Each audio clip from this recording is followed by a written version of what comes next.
कुछ नहीं कर रहे हैं हमारे मुख्यमंत्री, वो तो प्रधान बनने के लायक भी नहीं है।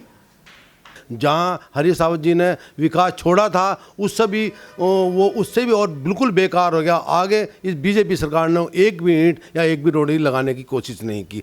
नमस्कार, मेरा नाम हेमंत और आप देख रहे हैं द न्यूज़ वाला नेटवर्क। आज हम हैं कांग्रेस के कार्यालय पर और हमारे साथ मौजूद हैं पिरान कलियर क्षेत्र से विधायक श्री फुरकान अहमद जी और श्री अजय शर्मा जी, जो कि अध्यक्ष हैं हरीश रावत ब्रिगेड के। बहुत बहुत स्वागत सर दोनों का आपका।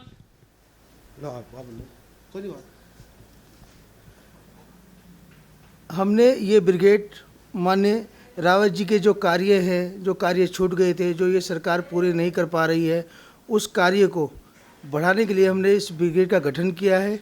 और हमारे फुरकान भाई हैं, जितनी मेहनत, लोकप्रिय विधायक हैं, मेहनत करते हैं, हर एक आदमी का सुख दुख में साथ देते हैं। आज इन्होंने बहुत अच्छी टीम, हमको ब्रिगेड को बहुत अच्छी टीम दी है यहाँ पर। और हम तो ये चाहेंगे कि हमारे विधायक जी आगे मंत्री बने और बहुत अच्छी टीम हमको मिल रही है। और अभी सब लोग हैं, हमारे आकाश भाई हैं, हमारे भानु प्रताप जी हैं, हमारे इसरार भाई हैं यहाँ पर, और माननीय विधायक जी तो हैं ही हैं। मेरा सीधा सवाल सर लॉकडाउन को लेके है। सबसे पहले लॉकडाउन जिस तरीके से हुआ उस पर क्या आप राय रखते हैं? क्या वो फेल हुआ या पूरी तरीके से पास हुआ? जैसे और दूसरी कंट्रीज़ की बात करें, जैसे प्रधानमंत्री जी ने कहा कि हम उन कंट्रीज़ से बहुत आगे थे जब लॉकडाउन हुआ, कि हम बहुत अच्छी कंडीशन में थे। लेकिन अभी क्या हो रहा है कि हम लोग फिर से पीक पर ही हैं, कम था पीक पर ही हैं। उसके बारे में क्या कहना है? पास हुआ कि फेल हुआ लॉकडाउन? बिल्कुल पूर्णतः पास नहीं हुआ, फेल हुआ है। कुछ नहीं कर रहे हैं हमारे मुख्यमंत्री, वो तो प्रधान बनने के लायक भी नहीं है। वो जो ये देखिए आप, कितने मरीज बढ़ रहे हैं, कितना क्या हो रहा है, और सब जो है बिल्कुल परेशानी में है हर लोग। इकनॉमी इनसे समझ नहीं रही है, और ऊपर से लॉकडाउन ये सब कुछ खोल रहे हैं, इनके पास थैलियाँ आ रही हैं, वो चीज़ खुल रही हैं। मेरा सवाल है सर अनएम्प्लॉयमेंट को लेकर, किस तरीके से बेरोजगारी बढ़ी, चाहे केंद्र की बात हो या फिर राज्य की स्थिति को हम लोग देख लें, तो किस तरीके से अगर आप पावर में आते हैं या अभी की स्थिति को अगर होते तो किस तरीके से टैकल करते हैं अनएम्प्लॉयमेंट को, बेरोजगारी को? सर मनमोहन सिंह जी जिंदाबाद। इससे बढ़िया वित्त मंत्री आज तक किसी भी सरकार को नहीं मिला है। उन्होंने आज तक हमारी इकोनॉमी गिरने नहीं दी है। जब तक कांग्रेस में रहे इतनी नौकरियां गई, विदेश में नौकरियां गई, लेकिन मनमोहन सिंह जी ने आज तक कोई हिंदुस्तान के अंदर नौकरी नहीं जाने दी। सब युवाओं को साथ लेकर चले। इन्होंने तो बंटाधार कर दिया है देश का। इनसे इकोनॉमी नहीं, ये सिर्फ राम मंदिर, हिंदू मुस्लिम, बस यही चीज़ देख रहे हैं, अन्यथा इन्हें कुछ काम नहीं है। जैसे राज्य की अगर हम लोग बात करें, राज्य में जो विधानसभा में जो आपकी स्थिति है, वो विपक्ष के नाते विपक्ष इतना स्ट्रांग नहीं है, लेकिन लोकतंत्र में विपक्ष का स्ट्रांग होना बहुत ज़रूरी है। आप क्या मानते हैं क्या वजह है पिछड़ने का, और क्या वजह आप मानते हैं जो इस बार आप ठीक करने की कोशिश करेंगे 2022 में? इन्होंने क्या किया, इन लोगों ने हिंदू मुस्लिम कराई। ये ऐसे ऐसे मुद्दे छाट के लेके आते हैं। जैसे मान लीजिए अभी जब कोर्ट ने बोल दिया कि मंदिर बनेगा, सब ओके हो गया, सबने सर्वसम्मति से मान लिया कि मंदिर बनेगा। इनको जो है उसके बाद ये लोग कहते हैं कि शिलान्यास होगा। अरे शिलान्यास तो 3 बार हो चुका है। उसका घरों में दीवे जलाए जाएंगे। तो मुस्लिम क्या हिंदुस्तान के नागरिक नहीं है? सब एक लहू नहीं है? हिंदुस्तान किसी के बाप का नहीं है, ये सबका है। बहुत अच्छी बात आपने कही, क्योंकि कॉन्स्टिट्यूशन ऑफ इंडिया भी कहता है सेकुलरिज्म को प्रमोट करता है। विधायक जी, मेरा सवाल है एजुकेशन पॉलिसी को लेकर। एजुकेशन पॉलिसी जो आई है, कांग्रेस ने कहा कि हम लोग इसको लेके आ रहे थे, लेकिन उस टाइम पे बीजेपी ने अपोज किया था। जो शिक्षा नीति अभी आई है उसको कितना कारगर मानते हैं, कि कितना कारगर साबित होगी इस समय पे जब ये इम्प्लीमेंट होगी? मैं बतलाना चाहूँ, जो शिक्षा नीति जो अभी लागू हुई उसका सही तो हम अभी धरातल पर भी उसका कुछ नहीं आया। वो देख लेंगे, जो भी कुछ होगा वो अगर कोई कमियां होंगी तो हमारे विपक्ष सेंटर में भी और यहाँ भी हम उसे उठाने की कोशिश करेंगे।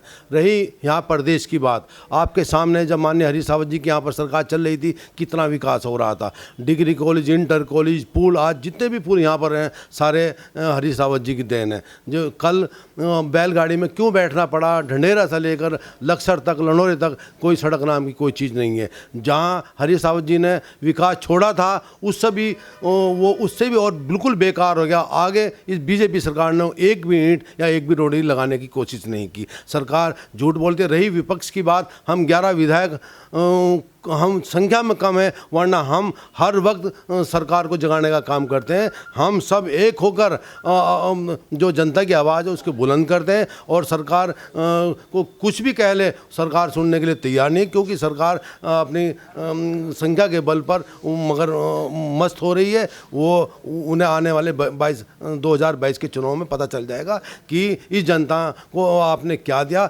जब यहाँ पर 2017 में चुनाव हो रहे थे तो बीजेपी ने वादे किए थे कि हमारी डबल इंजन की सरकार बनाओ, हम यहाँ पर विकास कर देंगे। आज डबल इंजन की सरकार भी बन चुकी, मगर विकास नाम का कोई चीज़ नहीं है। आज चाहे किसान हो, मजदूर हो, व्यापारी हो, सरकारी कर्मचारी हो, सब परेशान है। रही कोरोना की बात, बड़े बड़े वादे सरकार कर रही है, वरना धरातल पर किसी गरीब को इससे कोई फ़ायदा नहीं हो रहा, और गरीब आज मजबूर है, आत्महत्या कर रहा है, और हर आदमी आज हर वर्ग परेशान है इस सरकार में।